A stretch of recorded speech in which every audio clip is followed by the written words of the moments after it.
We're now going to study the so-called Lorentz transformation. In classical physics, when you go from one reference frame to another, the coordinates x, y, z and the time t would undergo what's called Galileo transformation that we saw in a previous lecture. Again, with the definition of the S and S prime being the reference frame that moves along the x-axis relative to the S frame with a constant speed v. We have x prime equals x minus vt, y prime equals y, z prime equals z, and it almost goes without saying that t prime equals t, because time is time, right? That's called the Galileo transformation.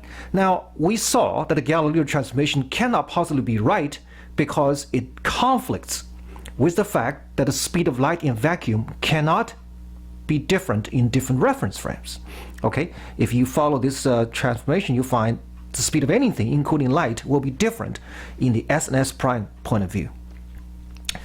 Now, if we want to modify that, how do we rewrite the Galileo transformation so that as we look at an event that happened in the S frame, how do we view the same event that takes place in the S prime frame? An event is defined to be an occurrence that takes place at the location x, y, z. That's the three coordinates in S frame at that moment t. Okay, that's called an event. So we specify both the location and the time. The same event measured in the S prime frame is specified as x prime, y prime, z prime, that's the location, and t prime, that's the moment. And t and t prime, you will see they are no longer equal to each other necessarily. How do we go from S to S prime frame? This is the new transformation which will be replacing the Galileo transformation. And of course, this is a so-called Lorentz transformation. Okay, so let's take a look at the Lorentz transformation. How do we modify the Galileo transformation? The transformation that we want to study must be linear. That's the first requirement that we must have. Linear means that you cannot go from x to x prime with a squared or anything like that. Okay, x prime, y prime, z prime, and t prime must be linear functions of x, y, z, and t. If that's not the case, that would mean space and time are non-linear. Okay, and that conflicts with everything that we believe.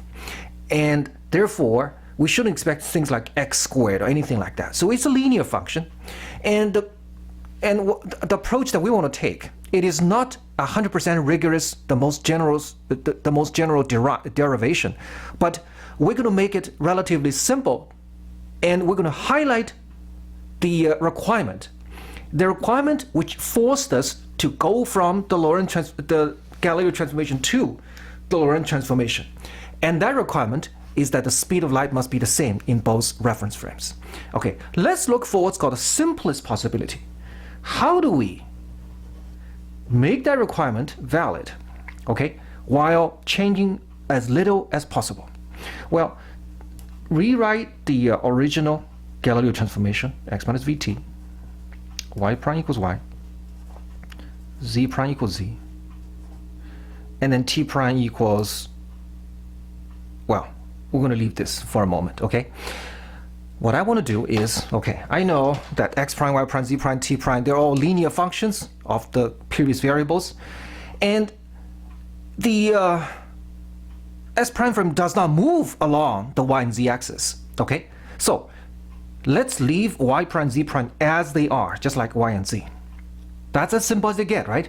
But x prime, I must change this. I cannot just keep it this way. So the way I change this, the simplest possible way I can think of, is to multiply this by an overall constant, which I call gamma.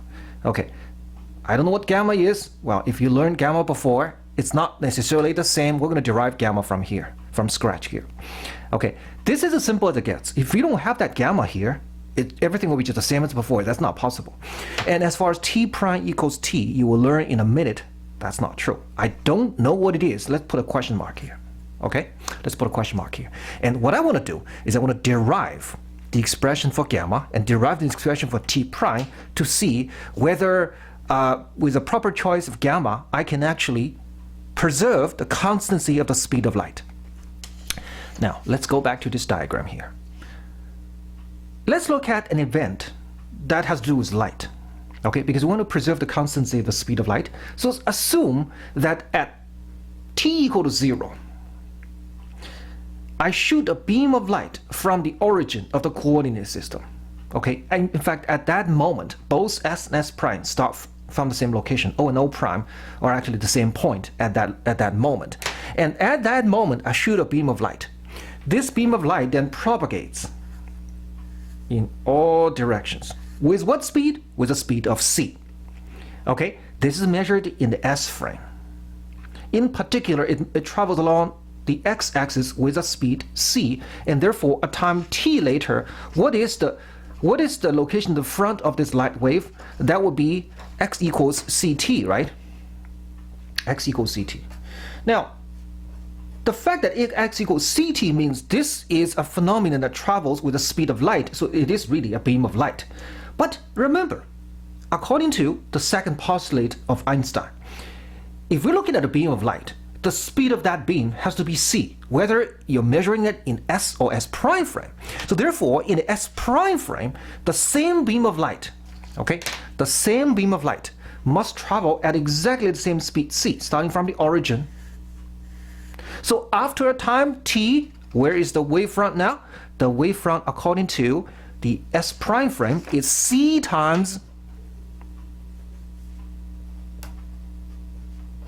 t prime, okay? Not necessarily t anymore. It's got its own time, okay? Now, x is, again, I want to emphasize, x is not always equal to ct, okay? That's a special case for light, but we are interested in the behavior of light. That's why we assume. So if, then, if x equals ct, we have to be dealing with light, therefore x prime has to be equal to ct prime. Okay, let's plug that in to this expression and see what we get. So x prime is replaced with ct prime, so ct prime is equal to gamma times x, which is ct minus vt, okay? And then y prime equals y z prime. That's not quite all that important yet, but what I want to do is to find gamma. At this point, I don't know what gamma is because there's a t and t prime that they don't equal to each other necessarily, so I cannot quite find what gamma is yet. So I have to make another observation. Okay? This observation is actually quite straightforward if I tell you what it is, but it may not quite be something that people think about immediately, and that is the fact that the transformation is reversible, which means that you can go from s to s prime frame with s prime moving with speed v, positive speed v going along the x-axis. But you can also take this transformation backwards, and that is you use s prime frame to start. So you start with x prime, y prime, z prime, and you then find x, y, z in return. Okay, so relative to the s prime frame, the s frame, how is it moving? It's actually moving backwards, right? In other words, it moves with a speed, with a velocity of negative v along the x-axis, and therefore I can find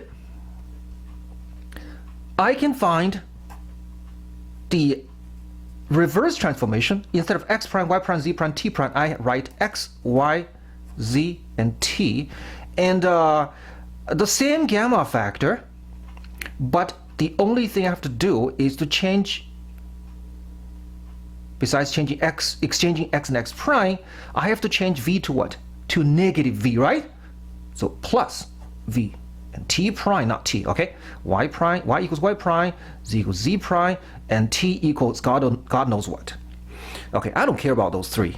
I just want to use this. Okay, so I can write a second equation, a companion of the first one, exchanging t and t prime while changing v to negative v. Okay, so I'm going backwards from s prime to s. So I have ct, not t prime, equals gamma times ct prime plus vt prime, right? Okay, I'm going to take that t out. I'm going to take t prime out, and so this is gamma t c minus v, and this is gamma t prime c plus v. Okay, you know there's a t prime here, and there's a t, and there's a t, there's a t prime. How do I get rid of both t and t prime in one gulp from these two equations? Well, you can see the simplest thing to do is to multiply them together, right? I have t prime t and I have t prime. These cancel out. So multiply them together, I get c squared. T prime cancel with that t prime, so I'm not going to write it. Gamma squared, and then what? C minus v times c plus v, and that is c squared minus v squared. In other words, gamma equals 2. 1 over the square root of 1 minus v squared over c squared. That is the exact same gamma as we learned before. Of course, you might argue, oh, this is only gamma squared, so gamma could be plus or minus of that. Well, guess what? Gamma cannot possibly assume the negative sign, okay? Because we have to have one requirement, and that is when v becomes very slow, everything goes back to classical physics, which is Galileo transformation. But in Galileo transformation, x prime simply equals x minus vt, which means gamma has to approach what? Approach 1 for low v. Okay, but you look at low v here, when v is low, this factor is roughly equal to 1, so the whole gamma does become 1, which is correct. You cannot add a negative sign, then becomes negative 1, which doesn't make any sense. Okay, so we found gamma. That is the same, in fact, the same gamma fact that we learned before. Okay, so we know what gamma is. Now, let's look at what t prime is. Now that we know what gamma is, it's quite simple to find what t prime is. It takes a little algebra. That's all there is to it. What we want to do is we want to express t prime as a function of x and t, okay? Of x and t. So how do we do that? Well, I have a t prime right here, right? I have this t prime right here. And so all I have to do really is to express t prime, okay, as a function. In fact, I'm sorry, I cannot do this because this is only for light. Okay, I apologize. I have to go back to the original expression. So I have x prime equals gamma, x minus vt. And then I have x equals to gamma x prime plus vt prime.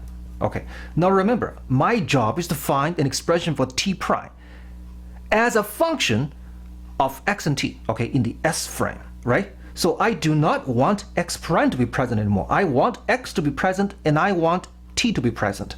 How do I get rid of x prime? Very simple. This is x prime right here. You plug this x prime here into this x prime there. Okay, so that's all you have to do. So you get x equals to gamma times x prime plus vt. X prime is right here. Gamma x minus vt. Okay, and then plus vt prime.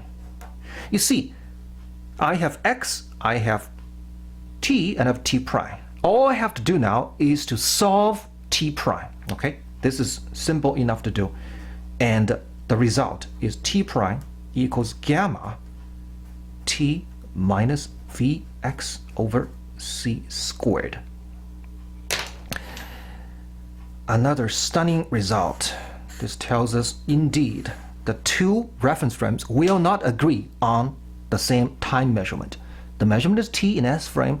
The corresponding measurement is t prime for the same event in the S prime frame. They're not equal to each other, as you see here. But of course, again, as v becomes very small, t should become t prime, or t prime should become t, and that's indeed true. When v becomes very small, gamma approaches 1, and vx over c squared becomes almost 0 because v is far less than c, so you get t prime equals t. Okay, so this is a so-called Lorentz transformation.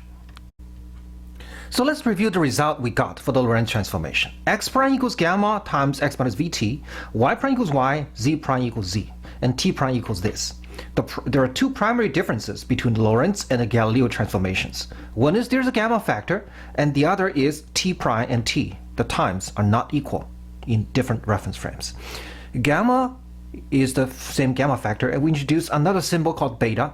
Beta is the ratio of the speed of the S prime frame relative to S divided by c. It's v over c. So beta has an absolute value somewhere between 0 and 1. Okay, so that is the Lorentz transformation. Now, historically, the Lorentz transformation preceded Einstein's theory of relativity. It was first discovered by Lorentz, the same physicist who gave us the Lorentz force.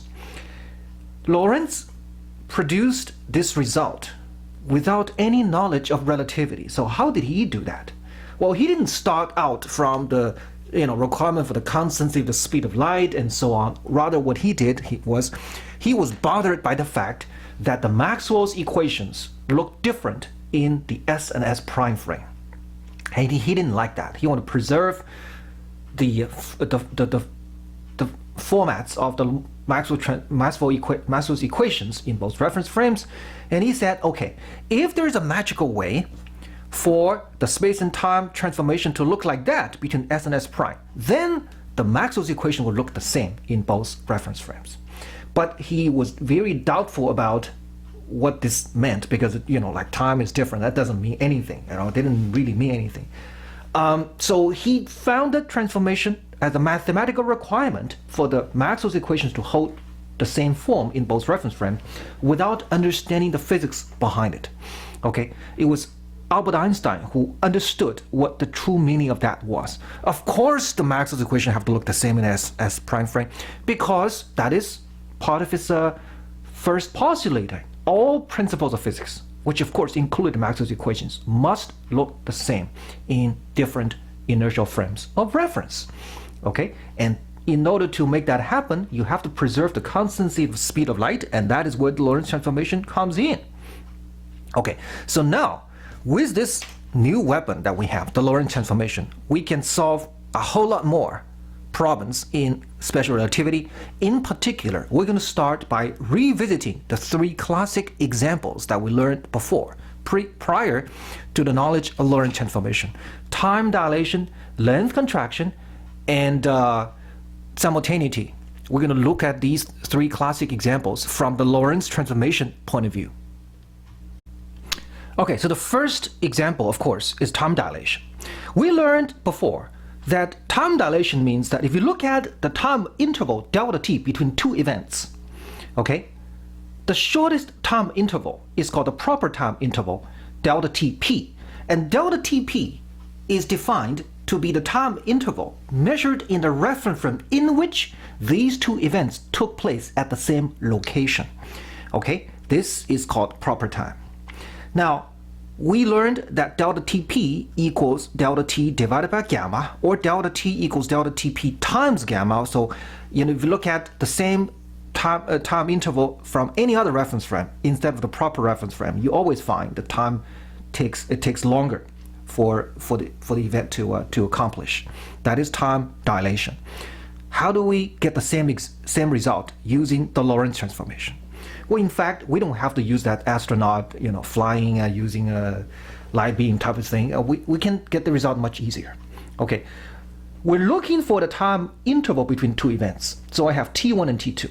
Okay, for either T1 and T2, I can write T equals between two events. Okay, so I have T1 prime, right, equals gamma T1 minus beta x1. Okay, that's event 1. And then we have event 2, T2 prime equals gamma. I'm sorry, there's a C here. Okay, T2 minus beta x2 over C. And delta T is just the time interval between them. Okay, time interval between them. So I have delta T, which is defined as T1 prime minus T2 prime. That equals gamma times delta T minus beta delta X over C. Okay, delta T is the difference. Delta T prime is this difference, delta T is that difference, and delta X is X1 minus X2. Or actually X2 minus X1. Okay, so I have this. Now, which one of these, delta T prime or delta T, which one of these is the so-called proper time interval? Well, that depends on what the definition is. Again, for the proper time interval, for the time interval to be called proper, the two events, 1 and 2, must happen at the same location. Okay, so if I let delta X to go to 0, that means the corresponding delta T must be the proper time interval, right? Delta X being 0, which means X1 and X2 at the same location, so the time interval delta T must be the proper time interval in which the S frame is the proper frame, and then set delta x to be 0. Then I find that delta t prime equals gamma delta t. Forget about this delta x is 0. Delta t is, in fact, t proper. In other words, delta t proper equals delta t prime over gamma. And that's exactly what we learned before. Okay, it is the shortest, the proper time interval is the shortest time interval. So this is how we learn the same result using the Lorentz transformation. Now, second example is length contraction. Okay, length contraction. So how do we understand length contraction from Lorentz transformation point of view? For length, we have to use x instead of t. So I have x prime equals gamma x minus vt. This is true for both event 1 and event 2. Now, why do we have these two events here? Because we're measuring lengths, right? Let's say I have a fish, okay? You are measuring the length of this fish.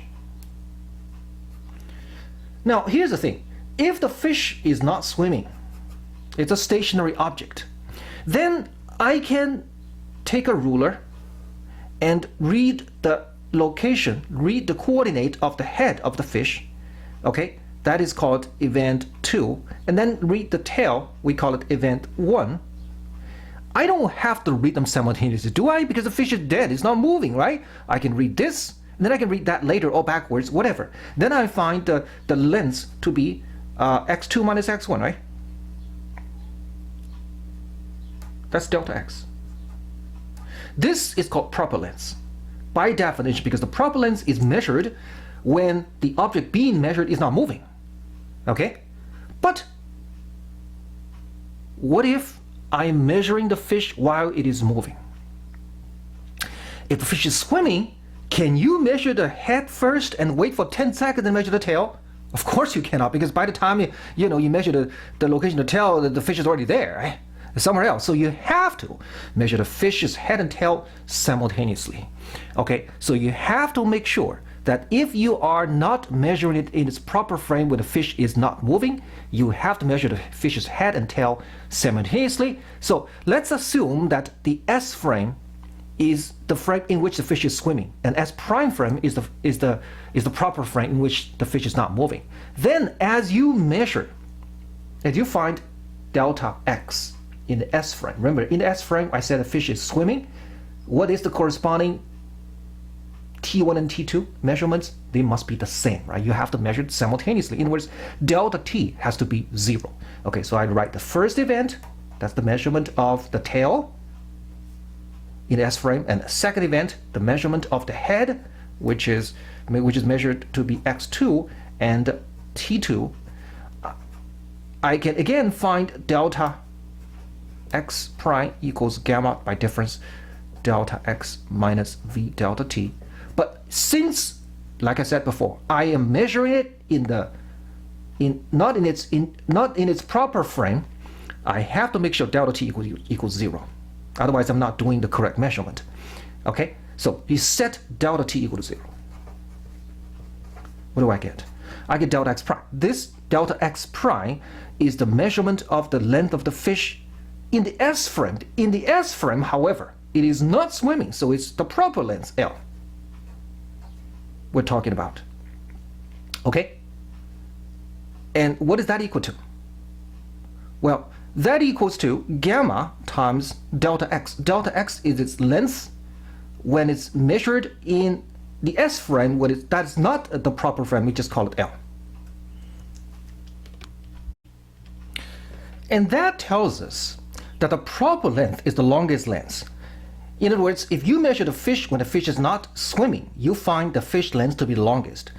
And as you measure the length of the fish as it's swimming by, the length that you get, L, is the proper length divided by gamma, which is less than the proper length. So the length of a moving fish appear to have contracted or shrunk along the direction of motion, and that, of course, is length contraction. So you see, this is how we get length contraction also from the Lorentz transformation. Okay, finally, let's take a look at the relativity of simultaneity from the Lorentz transformation. So this time I have to use the formula for t and t prime, right? Because I have to look at time difference. So I have t prime equals gamma times t minus vx over c squared. Okay, so the time interval between two events is delta t in S frame and delta t prime in S prime frame. So I take the difference between these two events, I get delta t prime equals gamma delta t minus v over c squared delta x. Okay, what does simultaneity mean? Simultaneity means two things happen at the same moment. Okay, let's say that is true for the S frame, so delta t equals 0. So if delta t equals 0. So it's simultaneous. These two things happen, t1 and t2 are the same at the same moment in the S frame. Okay, what about S prime frame? Delta t prime. Remember, delta t is equal to 0, so it's negative gamma v over c squared times delta x. You know, this is not equal to 0 unless delta x also equals 0. Which means if two events are simultaneous in S frame, they're not simultaneous in the S prime frame unless it also happens the same location. Okay, this is the relativity of simultaneity. Now, I said that all these things, length contraction, time dilation, and simultaneity, all these things are related because they can be traced back from the same source, the constancy of the speed of light. We can take a look at the connection, for example, between simultaneity and length contraction. Okay, we already learned that time dilation and length contraction are related. What about simultaneity and length contraction? Well, they're related as well. Because look, length contraction, we learned that from here, right? In the S frame, I can measure the fish's head and tail at any different moments and still find x2 minus x1 to the length to be the length. That's correct. It's always right, no matter when you measure it, because the fish is not moving. It doesn't matter when you measure that. But in S prime frame, if I want to measure the length of the fish, I have to take its reading here at t1 prime and here the same moment t2 prime. Okay, t2 prime, t1 prime must be the same. Delta t prime must be 0 if it's moving in the S prime frame. Of course, what I did here was I assumed it actually is moving in S frame, so delta t instead of delta t prime has to be 0.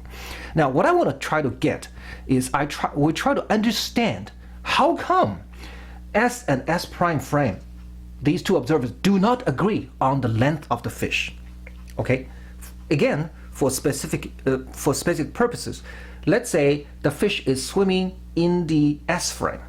Okay, but in S prime frame, it is not swimming. So delta t must be 0.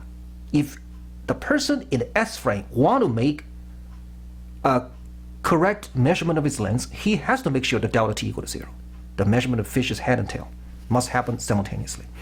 But if he says that he made the correct measurement, which is to say he measured the fish's head and tail simultaneously, so that delta t equal to 0, does the observer in S prime frame agree that he made the correct measurement? In other words, according to the person in S prime frame, did the person in S frame actually measure the fish's head and tail at the same moment?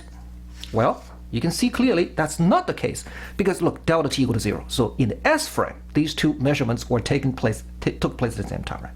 But in S prime frame, okay, the measurement of the fish's head took place at t2 prime, and the measurement of the fish's tail took place at t1 prime, the difference delta t prime, and it's not equal to 0.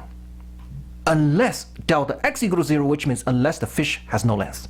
Okay, so we're not talking about the measurement of any length anymore. So you see,